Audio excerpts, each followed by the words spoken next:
J'ai trouvé ma fille adoptive vivant dans sa voiture, enceinte à 19 ans, dormant sous un tas de vieux manteaux dans un parking abandonné. Quand elle m'a vue à travers la vitre, son visage n'a pas montré de soulagement. Il a montré une terreur pure. Elle m'a hurlé dessus, m'a dit de partir, a dit que je n'avais jamais été sa vraie famille de toute façon. Les mêmes mots que mon autre fille m'avait cités au téléphone 3 jours plus tôt. L'appel qui m'a appris que cette jeune fille que j'avais élevée avait volé l'entreprise familiale et avait disparu. Mais quelque chose n'allait pas. Si elle avait volé tout cet argent, pourquoi vivait-elle dans une voiture? Pourquoi me hurlait-elle dessus avec des larmes coulant sur son visage?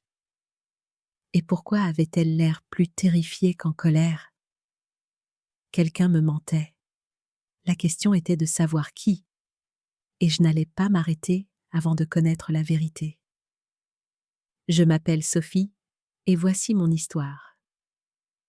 Avant de continuer, veuillez laisser un commentaire nous disant d'où vous nous regardez, et abonnez-vous à la chaîne Jamais trop vieux. Nous créons une communauté de personnes qui savent que nos meilleurs chapitres peuvent arriver à tout âge. Maintenant, revenons à l'histoire.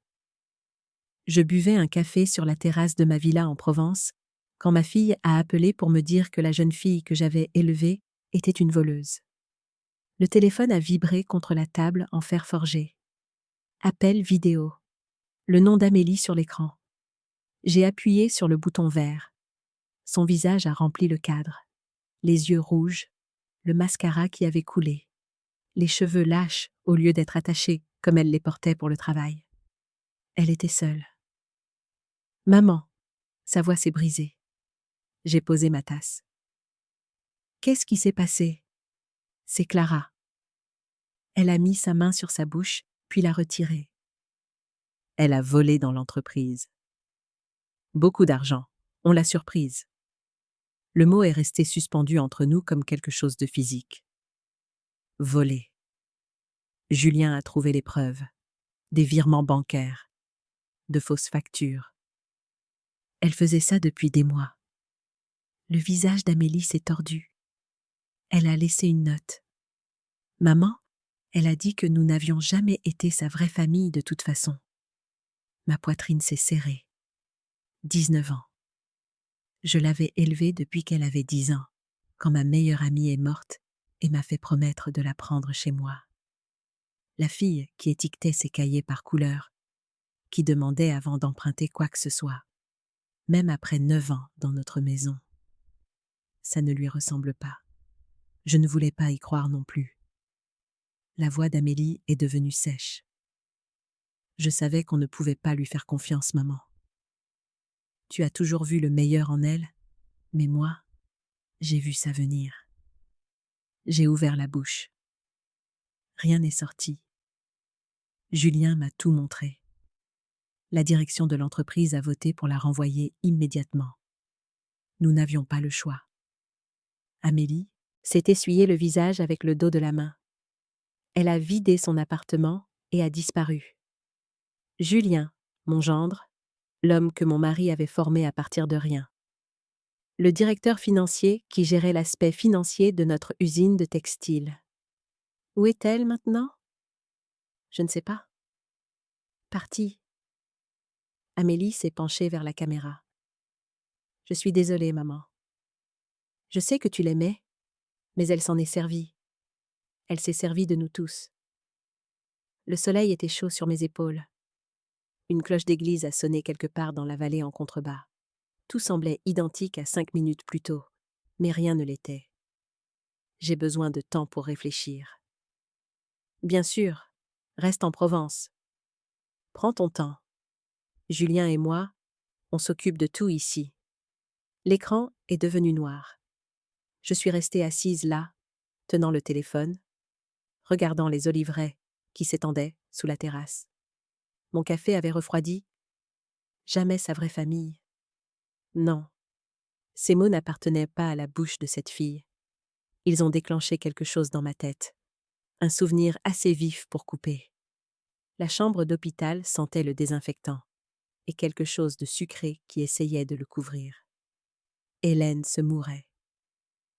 Ma meilleure amie depuis 30 ans, la femme qui avait été mon témoin à mon mariage, qui m'avait tenu la main aux funérailles de mon père, qui connaissait tous les secrets que j'avais jamais gardés. 6 mois de traitement contre le cancer qui avait cessé de fonctionner. Son visage était gris contre l'oreiller blanc.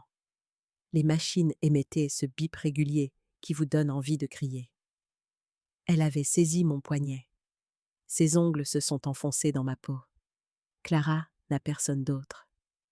Ma sœur est morte il y a 10 ans. Pas de cousins, pas de grands-parents. Sa voix n'était qu'un murmure. Ils la mettront dans le système. Sophie, l'aide sociale à l'enfance. Elle a 10 ans et elle disparaîtra dans le système. Je sais. Promets-moi. Élève-la comme si c'était la tienne. J'avais regardé la jeune fille qui se tenait dans le coin. 10 ans, avec son sac à dos encore sur le dos parce qu'elle venait directement de l'école.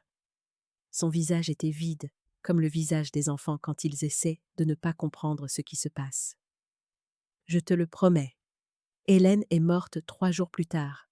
La fille a emménagé chez nous la semaine suivante. Elle se tenait dans l'embrasure de la porte de la chambre d'amis, tenant un sac poubelle avec ses vêtements à l'intérieur, et a demandé si elle avait le droit de mettre ses affaires dans la commode.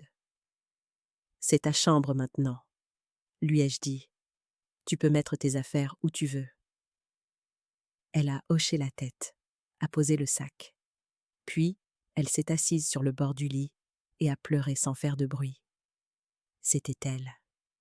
Silencieuse, prudente, reconnaissante, au point de se briser. 9 ans dans notre famille. Elle m'appelait maman. Elle travaillait à l'usine, au service financier, apprenant le métier, depuis la base. Elle m'envoyait des photos de nouveaux échantillons de tissu, me demandant quelle couleur je préférais. Et maintenant, Amélie me disait qu'elle avait volé de l'argent et laissé une note disant que nous n'avions jamais été sa vraie famille. La tasse de café était posée sur la table devant moi. L'anse était ébréchée par des années d'utilisation. Je l'ai prise et j'ai versé ce qui restait dans le pot en terre cuite à côté de ma chaise. Quelque chose n'allait pas. Pas chez Amélie. Elle avait semblé sincèrement dévastée. En colère, oui, mais aussi blessée de cette manière spécifique qui vient du sentiment d'avoir été trahie par quelqu'un en qui on avait confiance. Mais l'histoire elle-même ne collait pas. Le vol et la cruauté n'étaient pas dans la nature de cette fille. Elle avait passé 9 ans à essayer de gagner sa place à notre table. Elle ne la jetterait pas comme ça, à moins que quelque chose n'ait changé. À moins que quelque chose ne l'ait poussée à un point de rupture que je n'avais pas vu à des milliers de kilomètres de distance. J'ai pensé à la raison pour laquelle j'étais en Provence. Mon mari avait été malade pendant des années avant de mourir. Un Parkinson qui s'aggravait chaque mois, jusqu'à ce qu'il ne puisse plus se nourrir, plus marcher, plus se souvenir de qui j'étais la moitié du temps. J'avais été son aide-soignante pendant tout ce temps. Le baigner, le retourner dans le lit pour que sa peau ne s'abîme pas, le regarder s'éteindre morceau par morceau. Quand il est finalement mort, il ne me restait plus rien. Cette ville-là, tout ce rêve provençal, c'était le nôtre. Quelque chose que nous avions prévu pour notre retraite. Les dimanches matins au lit à parler de toits en tuiles, de vignobles et de café sur une terrasse surplombant des collines qui devenaient dorées à la lumière du matin. Il n'a jamais pu le faire. Je suis venue quand même, parce que ne pas venir me semblait être une autre promesse rompue. Mais j'étais aussi venue parce que j'étais épuisée jusqu'à la moelle. J'avais confié l'usine à Amélie et Julien. Je m'étais dit qu'ils étaient capables, qu'ils prendraient soin de la fille, que je pouvais enfin me reposer.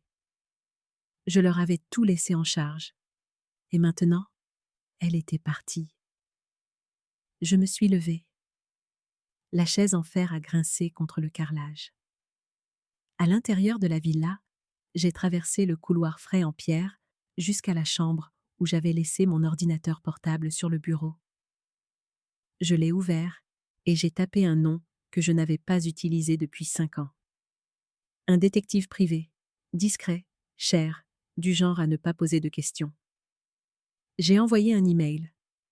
Trouvez Clara Martin. Ne laissez pas Amélie ou Julien savoir que vous la cherchez. J'ai cliqué sur Envoyer. Puis j'ai ouvert un nouvel onglet et j'ai cherché des vols. Le plus tôt partait demain matin. Une escale. Je l'ai réservé avec la carte de crédit que je gardais séparée des comptes de l'entreprise. Celle à laquelle Amélie n'avait pas accès. Fait. J'ai fermé l'ordinateur portable et je suis retournée dans ma chambre. Dans le placard, j'ai sorti la valise que je n'avais pas touchée depuis mon arrivée il y a 2 ans. J'ai fait mes bagages sans réfléchir. Des sous-vêtements, des chemises, le pantalon noir que j'avais porté aux funérailles de mon mari parce qu'il m'allait encore. Sur le bureau, il y avait une photo dans un cadre en argent. Mon mari à gauche, son bras autour de mes épaules, Hélène à droite, riant de quelque chose que j'avais dit en prenant la photo. Entre nous, Clara, 10 ans, souriant, ce sourire prudent qu'elle avait à l'époque, le sourire qui disait qu'elle n'était pas sûre d'avoir encore le droit d'être heureuse. J'ai enveloppé le cadre dans un pull et je l'ai glissé dans la valise. Mon téléphone a vibré. Un SMS du détective. J'y travaille. Nous aurons des informations préliminaires dans les 24 heures. J'ai répondu « Merci ». Dehors, par la fenêtre de la chambre, les collines du Luberon étaient toujours dorées. Les cloches de l'église ont de nouveau sonné. Tout semblait paisible, mais je savais que quelque chose n'allait pas. Amélie avait toujours eu du ressentiment envers la fille. Je l'avais vue pendant des années. La mâchoire serrée quand elle recevait une récompense à l'école. Les petites remarques au dîner qui n'étaient pas tout à fait des blagues. Des choses comme « ça doit être bien d'être la préférée » ou « maman a tellement plus de temps pour toi qu'elle n'en a jamais eu pour moi ». Ce n'était pas entièrement faux. Quand Amélie était jeune, je construisais l'usine avec mon mari, des journées de 14 heures, des week-ends dans les salons professionnels.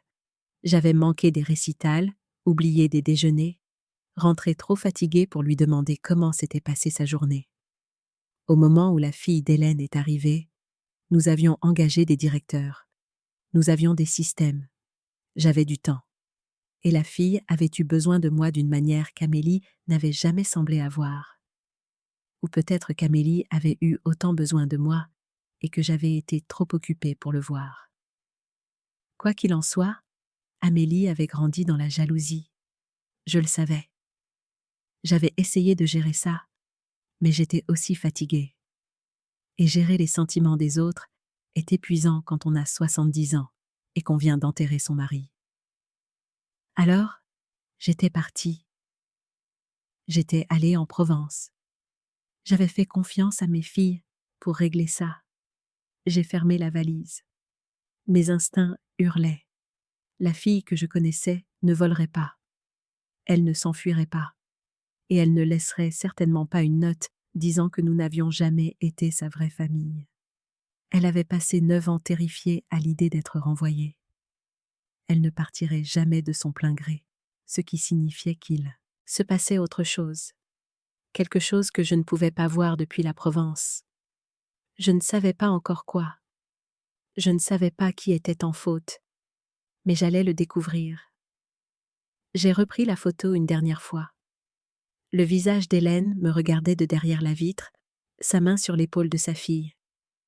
Ce sourire qu'elle avait avant que le cancer n'emporte tout. Promets-moi.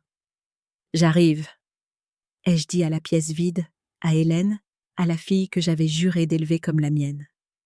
J'ai reposé le cadre et j'ai porté ma valise jusqu'à la porte d'entrée. Demain matin, je serai dans un avion. Demain soir, je serai de retour en France et j'allais la retrouver. Le vol a duré 13 heures avec une escale à Francfort. Je n'ai pas dormi. J'étais assise près du hublot, mon téléphone sur les genoux, guettant l'écran pour des nouvelles du détective. Rien jusqu'à notre atterrissage à Lyon. J'ai désactivé le mode avion de mon téléphone pendant que tout le monde récupérait encore ses bagages dans les compartiments supérieurs. Le message est arrivé immédiatement. Les trouver. J'envoie l'emplacement maintenant. Une épingle est apparue sur une carte. Une zone industrielle à l'est de la ville, à 20 minutes de l'aéroport. Un endroit où les fournisseurs de textiles avaient leurs entrepôts avant que tout ne soit délocalisé. Je connaissais le quartier. Des terrains vagues, des clôtures en grillage, plus rien là-bas maintenant, sauf du béton et des mauvaises herbes. J'ai répondu par SMS. Merci. Envoyez la facture à mon compte personnel. Puis, j'ai effacé les messages. Je ne suis pas allée au domaine familial. J'ai pris une chambre dans un hôtel du centre-ville. Un petit endroit qui ne posait pas de questions quand j'ai payé en espèces. La chambre était propre, mais impersonnelle. Mur beige, couvre-lit en polyester, une peinture d'un phare qui aurait pu être n'importe où. J'ai posé ma valise par terre et je me suis assise sur le bord du lit, fixant la carte sur mon téléphone, le point bleu marquant où elle se trouvait. Mes mains tremblaient. J'ai quitté l'hôtel et je suis montée dans la voiture de location que j'avais prise à l'aéroport. J'ai entré l'adresse dans le GPS. 23 minutes. Les routes se sont vidées à mesure que je roulais. Les zones commerciales ont laissé place à des vitrines fermées.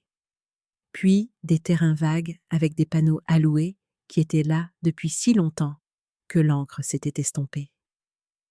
Le GPS m'a dit de tourner à gauche dans un parc industriel qui semblait abandonné depuis des années. Pavés, fissurés, bennes à ordures rouillées, une clôture en grillage avec un portail qui ne tenait plus que par un gond. Et dans le coin le plus reculé du terrain, sous un arbre qui avait poussé à travers l'asphalte, une voiture. Je me suis avancée lentement. Mes pneus crissaient sur du verre brisé. La voiture était une berline avec un peu de rouille au bas, des portières et un pare-choc arrière qui n'était pas tout à fait de la même couleur que la peinture. Les vitres étaient embuées de l'intérieur. Je me suis garée à 6 mètres de là et j'ai coupé le moteur. Pendant un instant, je suis restée assise. Mon cœur battait si fort que je l'entendais dans mes oreilles. Puis, j'ai ouvert la portière et je suis sortie. L'air sentait le pétrole et le béton humide. Quelque part au loin, un chien aboyait. J'ai marché vers la berline, mes chaussures faisant un bruit fort contre le pavé. En m'approchant, j'ai pu voir un mouvement à l'intérieur. Quelqu'un qui bougeait sous un tas de tissus. Je me suis approchée de la vitre du côté conducteur et j'ai frappé doucement. Le tas a bougé. Un visage est apparu. C'était elle. Des cernes sous les yeux, les cheveux attachés en une queue de cheval désordonnée, portant un sweatshirt qui semblait 3 tailles trop grand et enceinte. La courbe de son ventre était visible même sous le tissu ample. Mon souffle s'est coupé dans ma poitrine. Elle a cligné des yeux en me regardant à travers la vitre. Pendant une seconde, son visage s'est adouci. Soulagement. Reconnaissance. Puis, il s'est tordu en quelque chose d'autre. Terreur. Elle a reculé contre la portière passager en secouant la tête. J'ai frappé à nouveau, plus doucement cette fois. « Clara, c'est moi. Ouvre la porte. » Non. Sa voix était étouffée par la vitre. « Va-t'en, s'il te plaît. Je veux juste te parler. » « Je ne veux pas te parler. » Elle pleurait maintenant. Des larmes coulaient sur son visage. « Laisse-moi tranquille. Je ne partirai pas tant que tu ne m'auras pas dit ce qui se passe. » Elle a appuyé ses mains contre la vitre comme si elle essayait de me repousser à travers le verre. « Tu ne comprends pas. Tu ne peux pas être ici. Alors aide-moi à comprendre. » « Je ne peux pas. » Sa voix s'est brisée. « Va-t'en, s'il te plaît. » J'ai attrapé la poignée de la portière. verrouillé. Clara, vous n'avez jamais été ma vraie famille de toute façon. Les mots sont sortis comme quelque chose qu'elle avait gardé dans sa bouche trop longtemps. Aigu, douloureux. D'accord, c'est ça que tu voulais entendre? Vous n'avez jamais été ma vraie famille. Je n'ai pas besoin de vous. Je ne veux pas de votre aide. Elle tremblait. Tout son corps tremblait. Je ne te crois pas. Je me fiche de ce que tu crois. Elle s'est détournée de moi, se recroquevillant contre la portière passager. Laisse-moi tranquille. Je suis restée là un long moment, ma main toujours sur la poignée, la vitre entre nous s'embuant de son souffle. Je ne t'abandonne pas, ai-je dit doucement. Elle n'a pas répondu. Je suis retournée à ma voiture. Mes jambes semblaient faibles. Je suis montée et je suis restée assise là, les mains sur le volant, la regardant à travers le pare-brise.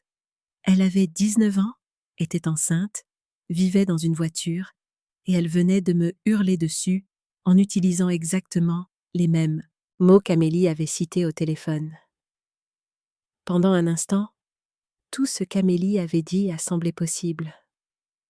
Peut-être qu'elle avait vraiment volé l'argent? Peut-être qu'elle nous en voulait vraiment. Peut-être que je m'étais trompée sur tout. Mais ensuite, j'ai pensé à la façon dont son visage avait paru avant que la terreur ne s'installe. Cette seconde de soulagement quand elle m'a vue. Et j'ai pensé à autre chose. Si elle avait volé de l'argent, pourquoi vivait-elle dans une voiture? Une voleuse ne se retrouve pas sans abri. Une voleuse s'enfuit avec l'argent, disparaît dans une autre région, achète un billet d'avion. Une voleuse ne dort pas dans un parking en novembre. Enceinte, portant un sweatshirt avec des trous dans les manches. J'ai démarré la voiture et j'ai quitté le terrain. Dans mon rétroviseur, je pouvais voir sa berline devenir plus petite, les vitres embuées, le pare-choc dépareillé. Ma fille vivait dans une voiture et elle était trop terrifiée pour que je l'aide. Pas en colère, terrifiée. Le trajet du retour a été flou. Je ne faisais pas attention à la route. Je pensais à Amélie, à l'amertume dans sa voix quand elle m'avait appelée en Provence. Je savais qu'on ne pouvait pas lui faire confiance, maman. J'avais toujours su qu'Amélie en voulait à la fille. Je l'avais vue pendant des années, mais je m'étais dit que ça passerait avec le temps. Je me souvenais d'une soirée, environ 1 an après l'adoption. Nous avions eu un petit dîner de célébration pour la lettre d'acceptation de Clara à l'université. Rien d'extraordinaire, juste nous 4 à la table de la cuisine. Amélie avait à peine dit 2 mots pendant tout le repas. Quand je lui avais demandé de passer le sel, elle l'avait fait sans lever les yeux. Plus tard, j'avais entendu des voix provenant du bureau de mon mari. La porte était entr'ouverte. « Tu as tout ce temps pour elle maintenant. » La voix d'Amélie, basse, mais sèche. Où était-ce quand je grandissais? Mon mari avait dit quelque chose que je n'ai pas pu entendre. « Je suis heureuse pour toi, papa. Vraiment, c'est merveilleux que tu puisses enfin être le parent que tu as toujours voulu être. Mieux vaut tard que jamais, n'est-ce pas? » Le sarcasme dans sa voix était assez épais pour être coupé au couteau. Je m'étais éloignée avant d'entendre le reste. Je n'avais pas su quoi dire, comment arranger les choses. Alors, je n'avais rien fait. Et maintenant, 9 ans plus tard, je me demandais si ce rien n'était pas devenu quelque chose que je ne pouvais pas voir. Je me suis garée sur le parking de l'hôtel et j'ai coupé le moteur. Mais ça n'avait pas de sens. Si elle avait volé de l'argent, pourquoi vivait-elle dans une voiture? Cette question revenait sans cesse. Je suis restée assise là pendant un long moment, essayant de faire coïncider les pièces. Elle ne voulait pas. Finalement, j'ai sorti mon téléphone et j'ai appelé Amélie. Elle a répondu à la deuxième sonnerie. « Maman, ça va? Je suis de retour en France. » Silence. Puis, « Tu es là? Quand es-tu arrivée? » « Ce matin. Je ne pouvais pas rester loin. »« Oh, maman. » Sa voix s'est adoucie. Je suis tellement désolée. Je sais que c'est difficile. Je veux rentrer à la maison. Bien sûr. Oui. Viens à la maison. Julien et moi sommes là. J'ai fermé les yeux. Je serai là dans 1 heure. Conduis prudemment. Je t'aime. Je t'aime aussi. J'ai raccroché et j'ai conduit vers le nord, en direction du domaine. La maison où j'avais élevé mes 2 filles, où mon mari était mort dans la chambre du rez-de-chaussée parce qu'il ne pouvait plus monter les escaliers. Les grilles étaient ouvertes quand je suis arrivée. J'ai remonté la longue allée. La maison avait l'air la même. Grande pierre grise. Lierre grimpant sur le mur S. Je me suis garée et je suis sortie. La porte d'entrée s'est ouverte. Amélie se tenait là en jean et pull. Elle avait l'air fatiguée. Maman. Elle a descendu les marches et m'a serrée dans ses bras. Je l'ai serrée en retour. Derrière elle, Julien est apparu dans l'embrasure de la porte, grand, les tempes grisonnantes, portant une chemise. Sophie. Il m'a serré la main. Je suis tellement désolée que tu aies exagéré ça. Sa poignée était ferme. Ses yeux étaient stables. Il ressemblait exactement à l'homme en qui mon mari avait eu confiance. Entre, a dit Amélie. Je les ai suivis dans la maison. Le hall d'entrée était exactement le même. Parquet, l'horloge grand-père dans le coin, l'odeur de cire au citron et de bois ancien. Je me suis assise à la table de la cuisine pendant qu'Amélie préparait du thé. Julien s'est excusé pour prendre un appel professionnel. « Comment tiens-tu le coup » a demandé Amélie. « Je ne sais pas encore. » La bouilloire a sifflé. Elle a versé l'eau. J'étais assise là, les mains jointes devant moi, et je pensais à la fille dans la voiture, à la terreur dans ses yeux. Quelque chose n'allait vraiment pas. Je ne savais tout simplement pas encore quoi, ni qui mentait. Mais j'allais le découvrir. Cette nuit-là, j'ai défait mes valises dans la chambre d'amis, ma propre maison. Mais je restais dans la chambre d'amis parce qu'Amélie et Julien s'étaient installés dans la chambre principale après mon départ pour la Provence. C'était logique. Ils vivaient ici, géraient l'entreprise, s'occupèrent de la propriété. Mais c'était quand même étrange, comme si j'étais une visiteuse. La chambre était exactement comme je l'avais laissée. Papier peint bleu, rideau blanc, une commode avec des poignées en laiton qui coinçaient quand on les tirait. J'ai rangé mes vêtements lentement, écoutant les bruits de la maison. La voix d'Amélie en bas qui parlait au téléphone. L'eau qui coule dans la cuisine. Le grincement des lattes de plancher dans le couloir. Je me suis assise sur le bord du lit et j'ai regardé la photo que j'avais déballée. Mon mari, Hélène, la jeune, Clara. Les visages me regardaient. Je l'ai posée sur la table de nuit et je me suis allongée sans me changer.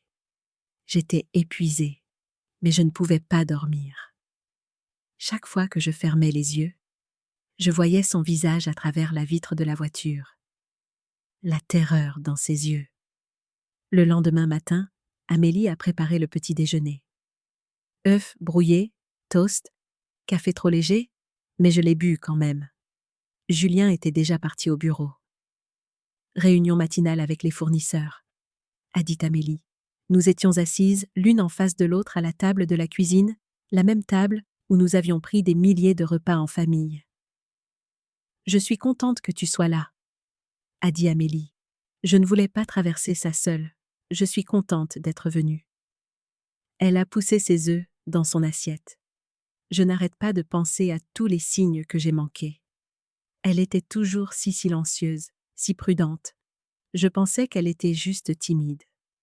Elle a levé les yeux vers moi, mais peut-être qu'elle cachait des choses depuis le début. Peut-être que tu lui as tout donné, maman. Une maison, une famille, un travail dans l'entreprise, et c'est comme ça qu'elle te remercie. J'ai hoché la tête et j'ai pris une autre gorgée de café. Elle a toujours été ingrate, a poursuivi Amélie. Je sais que c'est difficile à entendre, mais c'est vrai. Elle n'a jamais apprécié ce qu'elle avait. Je voulais argumenter, la défendre, mais j'étais censée être la mère au cœur brisé qui croyait à l'histoire. Alors, je suis restée silencieuse. Au cours des jours suivants, j'ai pris une routine. Petit déjeuner avec Amélie, de longues périodes seules pendant qu'elle et Julien allaient au bureau, des dîners où Julien était poli et serviable et surtout silencieux. Il demandait comment je tenais le coup. Il proposait de s'occuper de tout ce dont j'avais besoin. Il parlait de l'entreprise de cette manière calme et compétente que mon mari avait toujours admirée. Un soir au dîner, alors qu'Amélie allait chercher le dessert dans la cuisine, Julien s'est penché en avant. « Je suis désolé que tu aies à gérer ça, Sophie. Ton mari aurait détesté te voir blessée comme ça. La mention de mon mari m'a prise au dépourvu. Il te faisait confiance, ai-je dit. Je sais. J'ai essayé d'être à la hauteur de ça. » La voix de Julien était stable, sincère. Il m'a tout donné, m'a appris le métier depuis la base.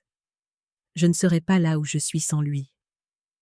Je me suis souvenu que mon mari avait dit presque la même chose des années auparavant.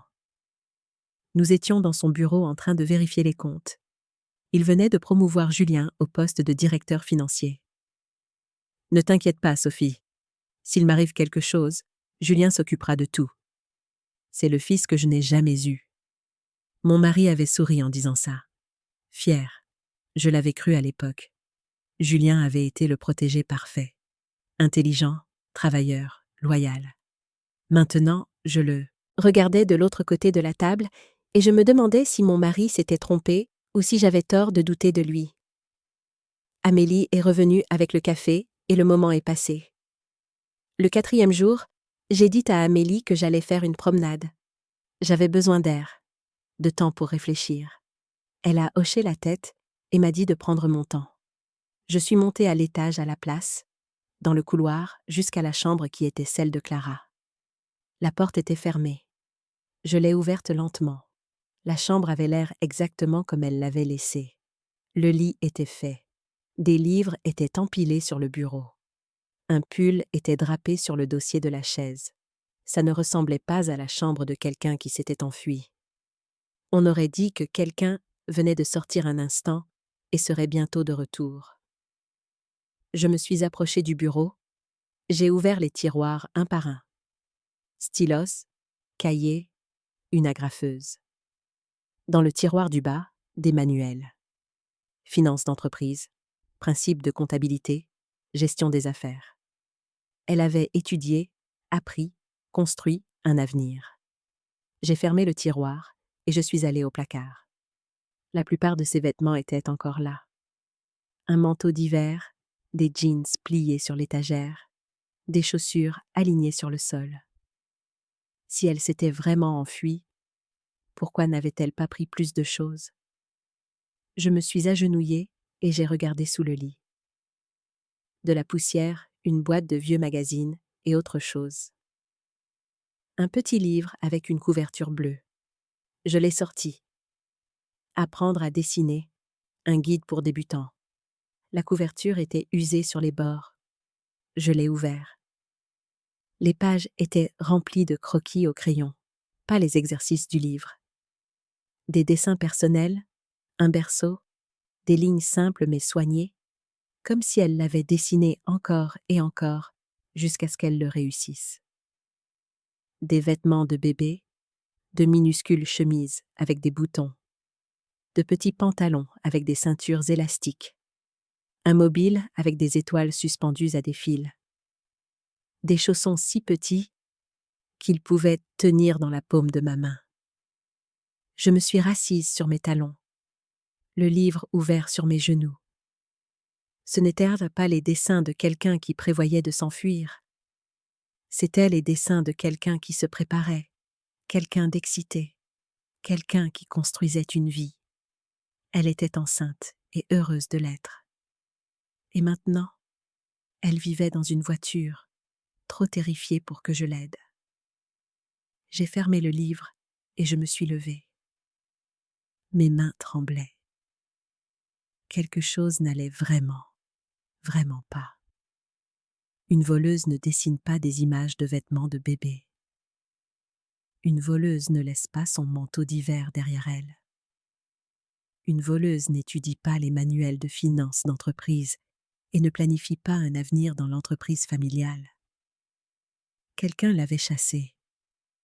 Quelqu'un lui avait fait si peur qu'elle préférait vivre dans une voiture plutôt que de rentrer à la maison. J'ai glissé le livre de dessin sous mon bras et j'ai quitté la pièce. En bas, j'ai entendu Amélie bouger dans la cuisine.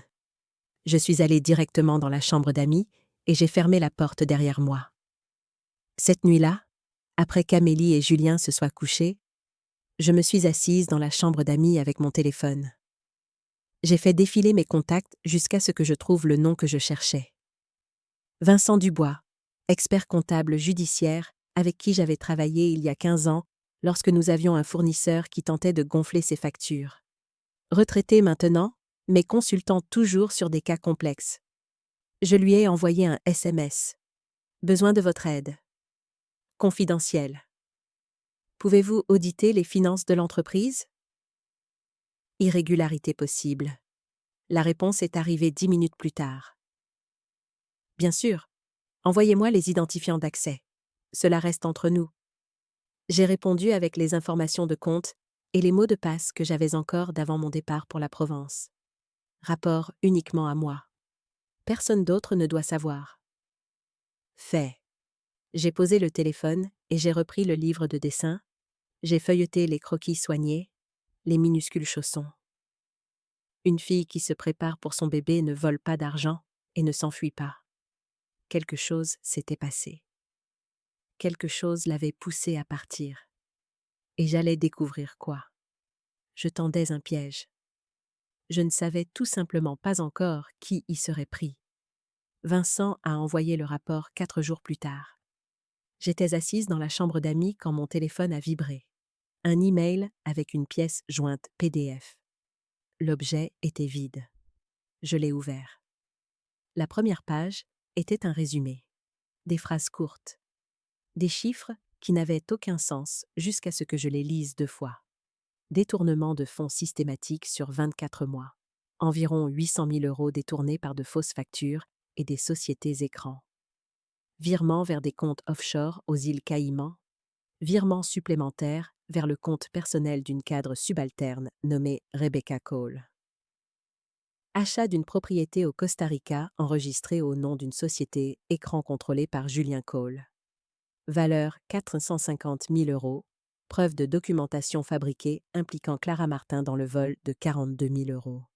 La piste numérique montre que les documents ont été créés sur l'ordinateur de bureau de Julien Cole.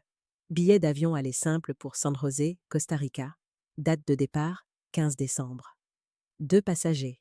J'ai posé le téléphone. Mes mains tremblaient.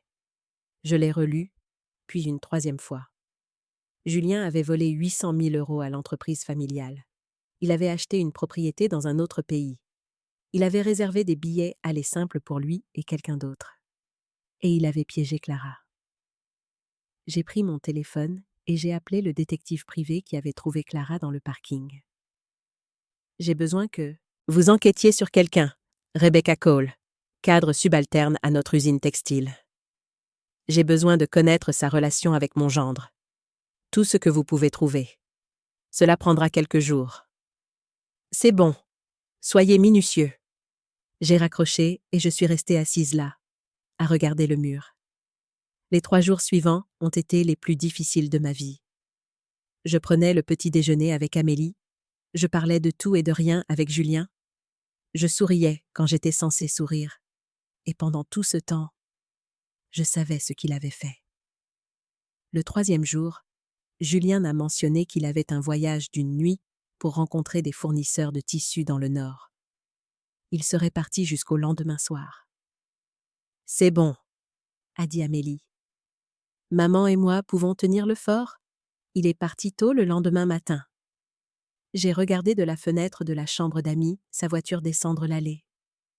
1 heure plus tard, le détective a appelé. Rebecca Cole, 28 ans, a commencé à l'usine il y a 3 ans, actuellement contrôleuse adjointe. Il a fait une pause. Elle a une liaison avec Julien Cole depuis au moins 18 mois. J'ai des photos de surveillance, des registres d'hôtels, des relevés téléphoniques montrant des contacts fréquents, des reçus de cartes de crédit de restaurants et de week-end. Envoyez tout. C'est déjà dans votre email. J'ai ouvert mon ordinateur portable. Les photos se sont chargées une par une. Julien et Rebecca sortant d'un hôtel, sa main sur son dos. Julien et Rebecca dans un restaurant à 2 villes de là, se tenant la main par-dessus la table. Julien et Rebecca dans un parking, s'embrassant. J'ai tout imprimé. Le rapport d'expertise, les photos, je les ai tous mis dans un dossier. Puis je suis descendue et j'ai attendu. Amélie est rentrée vers 18 heures. J'ai entendu sa voiture dans l'allée, la porte d'entrée s'ouvrir, ses pas dans le couloir. Je l'ai retrouvée dans la cuisine. Julien est là ? Ai-je demandé. Non, il est toujours dans le nord. Pourquoi ? J'ai besoin de te parler seule, à l'étage. Elle m'a regardée. Quelque chose dans mon visage a dû l'avertir car son expression a changé. Qu'est-ce qui ne va pas ? Viens avec moi. Nous sommes allés dans ma chambre.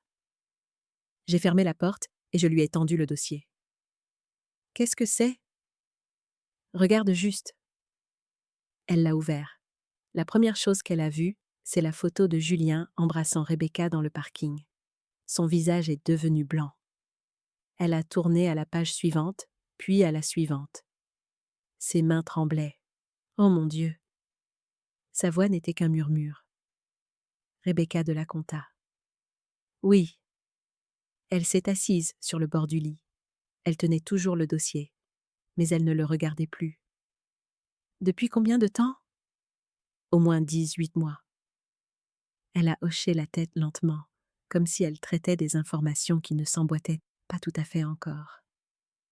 Il y a plus, ai-je dit doucement. Elle a levé les yeux vers moi. Continue de lire. Elle a tourné à la page suivante. Le rapport d'expertise. J'ai observé son visage pendant qu'elle lisait. Détournement de fonds, sociétés écrans, compte offshore, 800 000 €, propriété au Costa Rica, billets aller simples, et puis la dernière section, la preuve que Clara avait été piégée. Amélie l'a lu 2 fois. Puis elle a posé le dossier très soigneusement sur le lit à côté d'elle. Il l'a piégée. Oui, Clara n'a rien volé. Non. Le visage d'Amélie s'est effondré. Elle a mis ses mains sur sa bouche et a commencé à pleurer. Je me suis assise à côté d'elle. J'ai mis mon bras autour de ses épaules. Elle a pleuré pendant longtemps. Je n'ai rien dit. Il n'y avait rien à dire. Finalement, elle s'est essuyé le visage avec ses mains. Je l'ai cru. Sa voix était rauque. Il m'a dit que Clara nous avait volés, et je l'ai cru. J'ai dit des choses terribles sur elle. Je t'ai dit qu'elle était ingrate et malhonnête, et j'ai cru chaque mot. Il est très doué pour mentir. Je voulais le croire. Elle m'a regardé. C'est le pire. Une partie de moi voulait qu'elle soit coupable parce que ça signifiait que j'avais raison. Toutes ces années à sentir qu'elle ne méritait pas ce qu'elle avait. Et quand il m'a dit qu'elle nous avait volés, ça m'a semblé être une preuve. Tu ne savais pas ? J'aurais dû savoir. Elle a repris le dossier, a regardé les informations des billets. Il allait me quitter, prendre tout cet argent et juste disparaître avec elle. Oui, Amélie s'est levée. Où est-elle ? Clara, où est-elle ? Toujours dans la voiture. Le terrain industriel. Emmène-moi la voir tout de suite. Amélie, j'ai besoin de la voir. J'ai besoin de lui dire que je suis désolée. J'ai regardé ma fille, la dévastation dans ses yeux, la culpabilité. D'accord. Nous sommes sortis par la porte de derrière, sommes montés dans ma voiture et avons traversé la ville sans parler. Le terrain avait l'air le même. Béton gris, benne rouillée, sa voiture garée dans le coin le plus reculé sous l'arbre. Je me suis garée à côté et j'ai coupé le moteur. Clara était réveillée cette fois, assise sur le siège du conducteur, avec un livre ouvert sur ses genoux. Elle nous a vus, et son visage s'est crispé de peur. Amélie est sortie. Je suis restée en arrière. Cela devait se passer entre elles. Amélie s'est approchée de la vitre du côté conducteur, a frappé doucement. Clara n'a pas bougé. « S'il te plaît » a dit Amélie. Sa voix s'est brisée. « Je sais que tu as peur, mais j'ai besoin que tu m'écoutes. » Clara l'a fixée à travers la vitre. « Je suis tellement désolée. » Amélie pleurait de nouveau. « J'ai dit des choses terribles sur toi. J'ai cru des mensonges sur toi. Et j'ai été cruelle avec toi pendant des années avant ça, parce que j'étais jalouse et amère. Et je t'ai fait sentir que tu n'avais pas ta place. » La main de Clara s'est déplacée vers le verrou de la porte. « C'est arrêté ? Julien t'a piégé. Nous savons tout. Le détournement, la liaison, les fausses preuves. » Amélie a appuyé sa main contre la vitre. « Tu n'as rien fait de mal. Et je suis tellement, tellement désolée de ne pas t'avoir cru. » Le verrou a cliqué. Clara a ouvert la porte lentement. Elle est sortie, se tenant là dans le parking, enceinte, mince et épuisée. Amélie l'a prise dans ses bras, et Clara s'est effondrée contre elle. Elles ont pleuré toutes les deux. Je suis restée près de ma voiture, leur laissant de l'espace. Après quelques minutes, je me suis approchée. Clara m'a regardée par-dessus l'épaule d'Amélie. Son visage était strié de larmes. Il a dit que si je le disais à quelqu'un, il me ferait arrêter. Sa voix n'était qu'un murmure. Il a dit que j'irais en prison et qu'il prendrait mon bébé. Je ne savais pas quoi faire. « Tu es en sécurité maintenant, » ai-je dit. « Je suis désolée de t'avoir repoussé. Je suis désolée d'avoir dit ces choses. Je sais que tu ne les pensais pas. » Elle s'est reculée d'Amélie et nous a regardées toutes les deux. J'ai toujours eu l'impression de tout vous devoir. Quand il m'a dit que j'avais tout gâché en tombant enceinte et en découvrant ce qu'il faisait, je l'ai cru parce que j'avais passé 9 ans à avoir peur de faire quelque chose de mal et que vous me renvoyiez. Le visage d'Amélie s'est de nouveau effondré. C'est de ma faute. C'est moi qui t'ai fait sentir comme ça. Pas seulement toi. Clara s'est essuyé les yeux. C'est ce qui arrive quand quelqu'un vous recueille. Vous passez le reste de votre vie à essayer de gagner votre place. Tu n'as jamais eu à la gagner. Ai-je dit, ta mère était ma meilleure amie. Je t'aimais parce que tu étais la sienne et parce que tu es devenue la mienne. Clara a hoché la tête, mais je pouvais voir qu'elle n'y croyait pas tout à fait encore. On va arranger ça, a dit Amélie. Tout. Julien va payer pour ce qu'il a fait. Comment? On va le piéger, ai-je dit. Et ensuite, on le fera arrêter. Clara nous a regardés. Qu'est-ce que vous avez besoin que je fasse? D'abord, tu ne restes pas dans cette voiture une nuit de plus, a dit Amélie. On t'emmène quelque part, en sécurité. Où? Un hôtel? Quelque part que Julien ne connaît pas? Tu y resteras jusqu'à ce qu'on l'ait fait arrêter. Clara a hésité. D'accord, nous avons pris ses affaires de la voiture. Il n'y en avait pas beaucoup. Quelques vêtements, une couverture, le livre qu'elle lisait. Elle est montée à l'arrière. Amélie s'est assise à côté d'elle. J'ai conduit jusqu'à un hôtel de l'autre côté de la ville, un endroit agréable, propre, sûr. Nous avons enregistré Clara sous mon nom et avons payé en espèces. Nous lui avons pris une chambre au 3e étage, avec vue sur le parking. Commande le service en chambre, lui ai-je dit. Repose-toi. On t'appellera demain quand on aura un plan. Elle a hoché la tête. Amélie l'a serrée dans ses bras une dernière fois avant que nous partions. Dans la voiture, sur le chemin du retour, Amélie regardait par la fenêtre. « Il nous faut un avocat, » ai-je dit. « Maître Dubois, il s'est occupé de tout pour l'entreprise pendant 20 ans. Appelle-le. Amélie a sorti son téléphone. Il était presque 21 heures, mais elle a composé quand même. Maître Dubois a répondu à la 3e sonnerie. Amélie, tout va bien?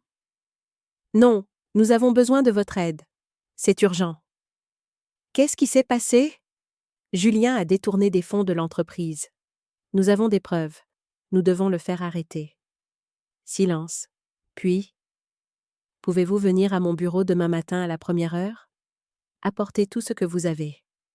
Nous serons là à 8 heures. Je vous verrai alors. Elle a raccroché. Nous sommes restés un moment dans l'allée avant d'entrer. La maison était sombre, vide. Qu'est-ce qui se passe maintenant? A demandé Amélie. Maintenant, on tend le piège. Le bureau de Maître Dubois était au 3e étage d'un immeuble en briques du centre-ville. Nous sommes arrivés à 8 heures le lendemain matin. Amélie et moi, Clara est restée à l'hôtel. La réceptionniste nous a fait entrer dans une salle de conférence. Maître Dubois était déjà là. La soixantaine, costume gris, lunettes de lecture suspendues à une chaîne autour du cou. « Asseyez-vous » a-t-il dit. « Montrez-moi ce que vous avez. » Amélie lui a tendu le dossier. Il a tout lu lentement. Le rapport d'expertise, les photos, les détails des comptes offshore, les billets d'avion. Quand il a fini, il l'a posé et nous a regardés par-dessus ses lunettes. C'est solide. Très solide. Avez-vous contacté la police? Pas encore, ai-je dit. Nous voulions vous parler d'abord. Bien. Il a sorti un bloc-notes et a commencé à écrire. Voici ce que nous allons faire. Nous allons nous coordonner avec le bureau du procureur de la République. Ils affecteront des enquêteurs. Nous organiserons une réunion, faire venir Julien dans une pièce où il pense être en sécurité. Puis, nous déclencherons le piège. Combien de temps cela prendra-t-il? A demandé Amélie. Je peux avoir des enquêteurs ici cet après-midi? Nous aurons besoin que Clara fasse une déclaration officielle sur les menaces. Ensuite, nous fixerons la réunion pour demain soir. Demain? La voix d'Amélie était tendue. Plus vite nous agirons, moins il aura de chances de s'enfuir.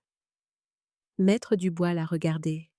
Pouvez-vous agir normalement avec lui pendant encore un jour?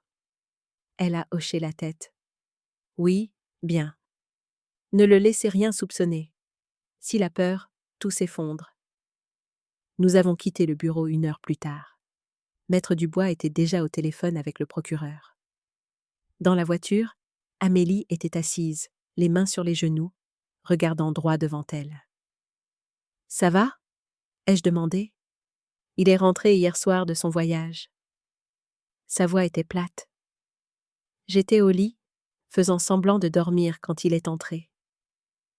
Il m'a embrassé le front, m'a dit qu'il m'aimait. Elle s'est tournée pour me regarder. J'avais envie de crier. Encore un jour.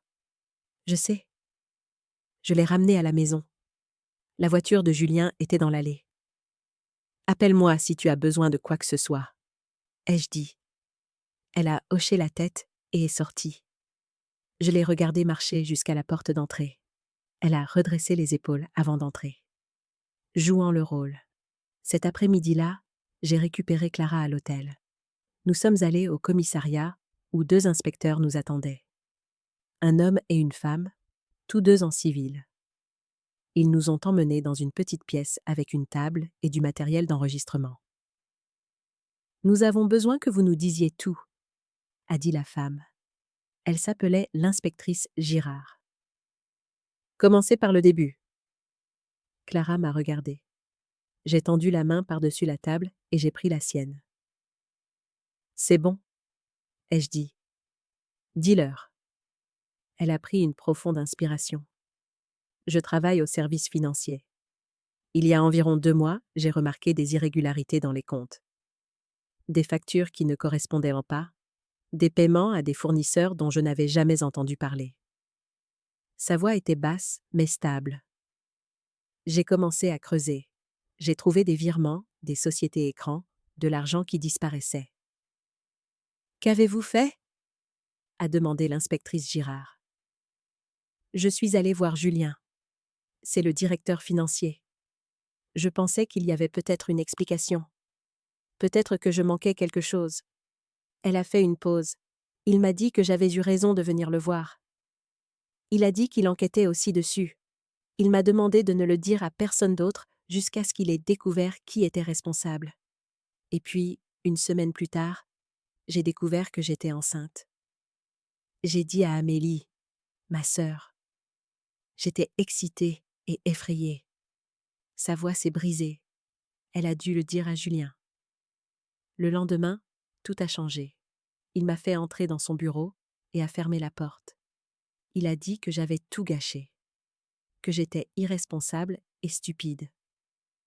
Puis il m'a montré des documents, des relevés bancaires, des virements avec mon nom dessus. Il a dit que j'avais volé l'entreprise et qu'il avait des preuves. J'ai serré sa main. Il a dit que si je le disais à quelqu'un, il me ferait arrêter, que j'irais en prison et qu'il prendrait mon bébé. Il a dit que personne ne me croirait face à lui, que j'étais juste la fille adoptive qui n'avait jamais vraiment eu sa place. Elle s'est essuyée les yeux avec sa main libre. Il m'a envoyé des SMS répétant les menaces. Je les ai gardées. J'avais trop peur de les effacer. Elle a fait une pause, alors je suis partie. Je ne savais pas quoi faire d'autre. Les inspecteurs ont posé d'autres questions. Clara a répondu à toutes. Ça a duré 2 heures. Quand nous avons eu fini, l'inspectrice Girard a éteint l'enregistreur. « Vous avez fait ce qu'il fallait », a-t-elle dit.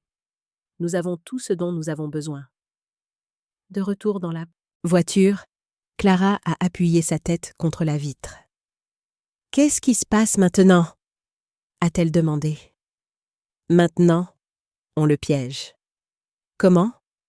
« Demain soir, Maître Dubois appellera Julien, lui dira que je veux le rencontrer au sujet de l'entreprise.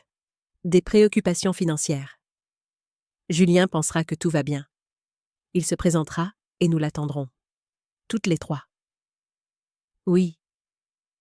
Elle est restée silencieuse un moment. J'ai peur. Je sais, mais tu n'es pas seule cette fois. Je l'ai ramenée à l'hôtel, je me suis assurée qu'elle mange quelque chose, puis je suis rentrée à la maison. Ce soir-là, j'ai appelé Amélie. Comment tiens-tu le coup ? Il est en bas, il regarde la télévision comme si de rien n'était. Sa voix était tendue. Je n'arrête pas de penser au nombre de fois où il m'a menti en face, au nombre de fois où je l'ai cru. Juste jusqu'à demain soir. Nous avons besoin qu'il se sente en sécurité. Je sais. Peux-tu le faire ? Oui. Elle semblait plus certaine cette fois. Je peux le faire. Le lendemain matin, Maître Dubois a appelé Julien à son bureau. J'étais à côté de Maître Dubois quand il a passé l'appel. Nous l'avions mis sur haut-parleur. Julien, c'est Maître Dubois. J'ai besoin de programmer une réunion avec vous et Sophie ce soir, à 18h dans la salle du conseil de l'usine ce soir. Julien a semblé surpris, mais pas méfiant. De quoi s'agit-il ? Sophie veut discuter de l'avenir de l'entreprise, de certaines préoccupations financières qu'elle a. Elle a spécifiquement demandé votre avis professionnel sur la manière de procéder. Bien sûr, je serai là. À 18h. Maître Dubois a raccroché et m'a regardé. Il a mordu à l'hameçon. Maintenant, nous attendons. Cet après-midi-là, Clara et moi avons retrouvé les inspecteurs à l'usine. Ils se sont installés dans la salle de conférence, à côté de la salle du conseil. Assez près pour tout entendre, assez près pour agir vite. L'inspectrice Girard a revu le plan une dernière fois. Nous attendons qu'il soit confronté aux preuves. Laissez-le parler. Laissez-le essayer de se sortir de là par des mensonges. Ensuite, nous procédons à l'arrestation. Et s'il s'enfuit ? Ai-je demandé. Il n'ira pas loin. Nous aurons 2 agents à l'extérieur. À 17h30, Amélie est arrivée. Elle était pâle, mais calme. À 17h45, Clara, Amélie et moi sommes entrés dans la salle du conseil. Nous nous sommes assises à la longue table. Clara entre nous. Les inspecteurs étaient dans la pièce voisine, à l'écoute. Nous avons attendu, à 18h exactement. Des pas dans le couloir. La porte s'est ouverte. Julien est entré, mallette à la main, sourire confiant. Puis, il a vu Clara. Il s'est figé. Son sourire a disparu. Qu'est-ce que c'est que ça? Il m'a regardé, puis Amélie, puis de nouveau Clara. Qu'est-ce qu'elle fait ici? Assieds-toi, Julien, ai-je dit. Son visage changeait, la confusion se transformant en calcul. Sophie, je ne sais pas ce qu'elle t'a raconté, mais assieds-toi. Il est resté debout. C'est une voleuse. Elle a volé cette entreprise, ta famille. Pourquoi est-elle même ici? Parce qu'elle n'a rien volé, a dit Amélie. Sa voix était stable. Toi, si. La couleur a quitté son visage. La porte derrière lui s'est ouverte. L'inspectrice Girard et son partenaire sont entrés. Julien Cole, a dit l'inspectrice Girard. Il s'est retourné brusquement. C'est fini, Julien, ai-je dit. L'inspectrice Girard s'est approchée de la table. Elle a étalé le rapport d'expertise, puis les relevés bancaires, les registres des comptes offshore, l'acte de propriété au Costa Rica, les billets d'avion, détournement de fonds systématique sur 2 ans, a-t-elle dit. 800 000 €, virement à Rebecca Cole et sur des comptes offshore, preuve fabriquée piégeant Clara Martin. Elle l'a regardé. Nous avons tout. Julien a fixé les documents. Puis il m'a regardé. C'est un malentendu. Sophie, tu me connais? Ton mari me faisait confiance? Je ne ferai jamais. Tu m'as dit que si je disais quoi que ce soit, tu t'assurerais que je perde mon bébé. La voix de Clara a coupé court à ses mensonges. Basse, mais claire. Il s'est tourné vers elle, le visage tordu. Tu n'as aucune preuve de ça. En fait, a dit l'inspectrice Girard, nous avons les SMS que vous lui avez envoyés. Mademoiselle Martin les a sauvegardés, et nous avons son témoignage détaillé sur vos menaces. Sa mâchoire s'est serrée. Amélie s'est levée. Elle a contourné la table jusqu'à se tenir juste en face de lui. Tu n'as pas seulement volé de l'argent, a-t-elle dit. Sa voix tremblait, mais elle a continué. Tu t'es servi de moi. Tu savais que j'étais jalouse d'elle. Tu savais que je lui en voulais. Et tu t'en es servi. Tu m'as fait croire que ma sœur était une criminelle. Tu as fait de moi une arme contre ma propre famille. Il a tendu la main vers elle. Amélie, s'il te plaît, j'ai fait ça pour nous, pour notre avenir. Elle a reculé. N'ose pas. Il n'y a plus de nous. Il n'y en a jamais eu. Tu planifiais déjà ton avenir avec elle.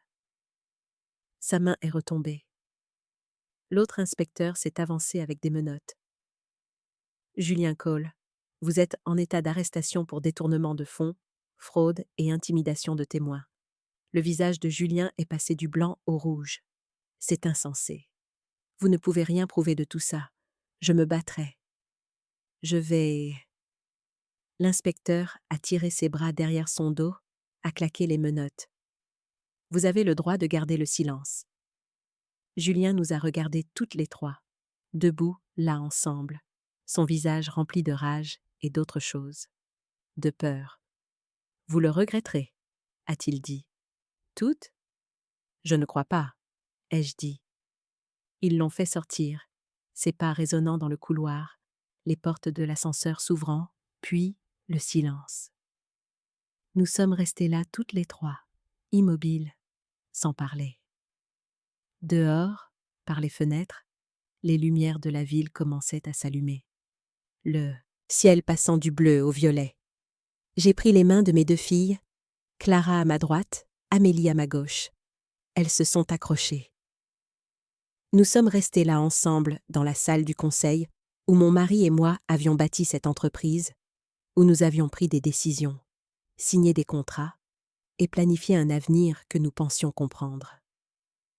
L'avenir semblait différent maintenant, mais nous étions toujours debout. Et nous étions debout ensemble. Nous avons quitté la salle du conseil ensemble ce soir-là.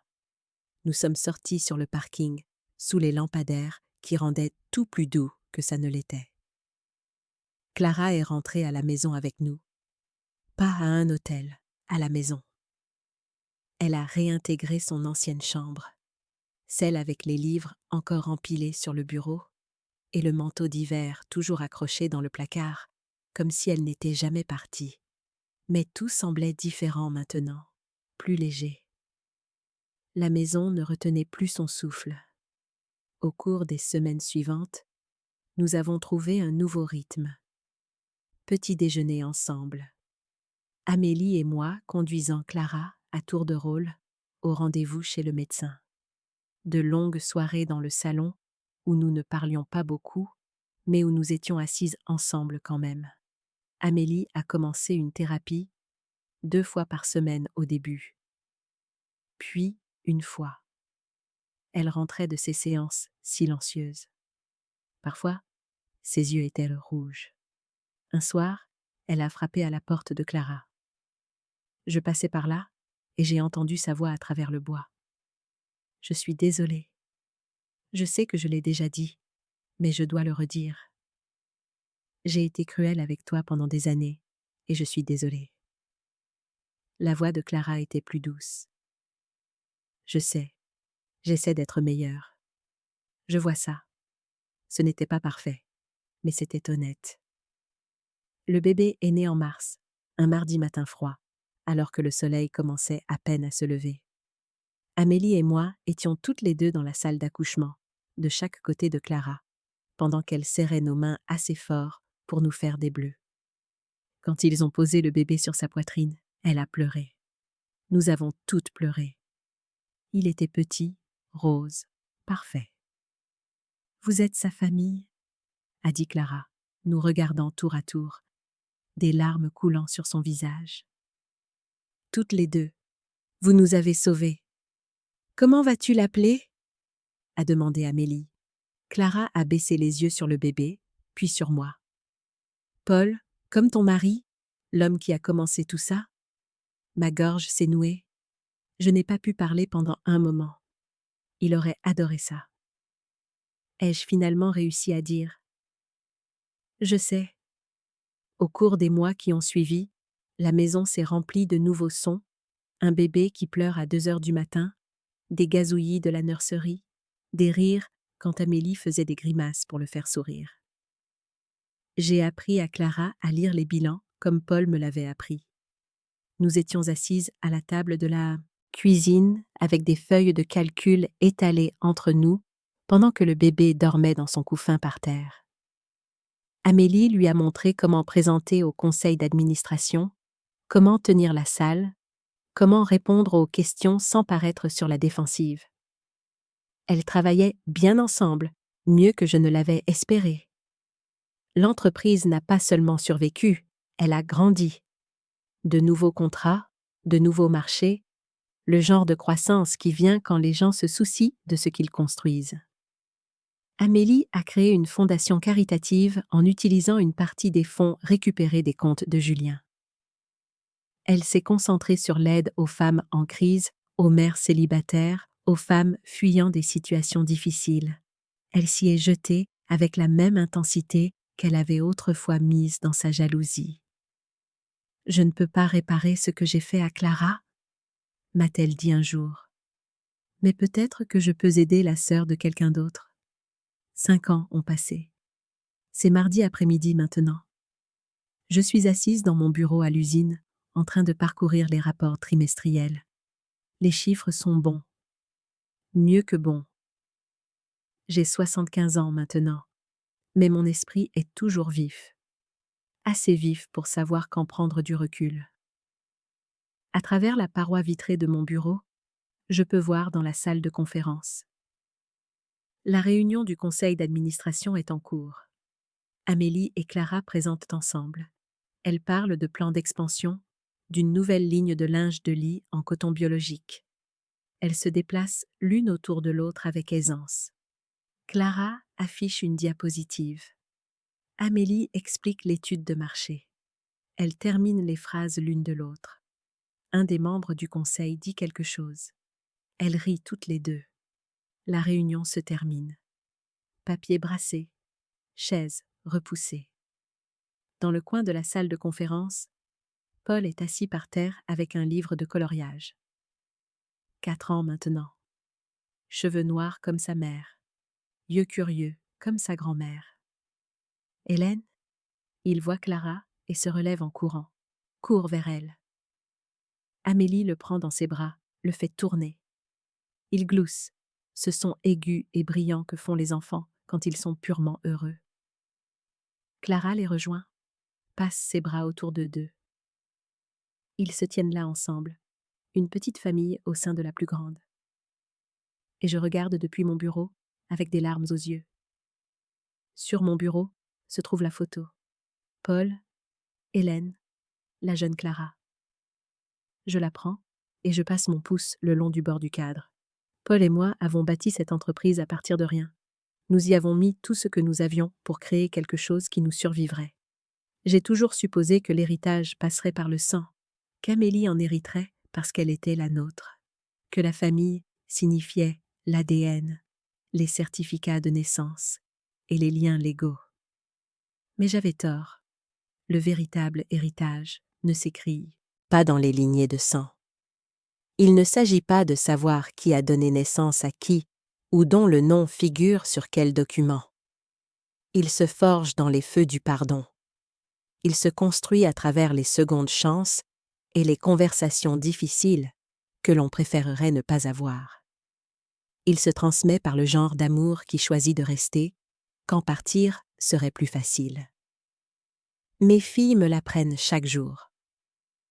Clara, que j'ai promis d'aimer comme la mienne et que j'ai découvert que je le faisais déjà. Amélie, que je pensais avoir perdue dans l'amertume, mais que j'ai retrouvée de l'autre côté de sa colère. Le petit Paul, qui porte le nom de son grand-père et les yeux de son arrière-grand-mère et qui nous appartient à tous. À travers la vitre, Clara lève les yeux et me voit regarder. Elle sourit, me fait un signe de la main. Je lui réponds. L'entreprise sera bientôt la leur. Amélie dirigeant la fondation. Clara dirigeant les opérations. Moi me retirant dans le rôle de conseillère, de grand-mère, celle qui l'a construite mais qui sait quand lâcher prise. Je repose la photo sur mon bureau. Paul serait fier, pas seulement de l'entreprise ou des chiffres ou de l'héritage que nous avons bâti. Il serait fier de ça, de la famille que nous avons choisie. Et je ne pourrais pas être plus fière non plus. Voilà donc mon histoire. J'aimerais savoir ce que vous en pensez. Si vous étiez Clara, auriez-vous pardonné à Amélie après tout ce qu'elle a fait? Dites-le moi dans les commentaires et abonnez-vous pour plus d'histoires comme la mienne.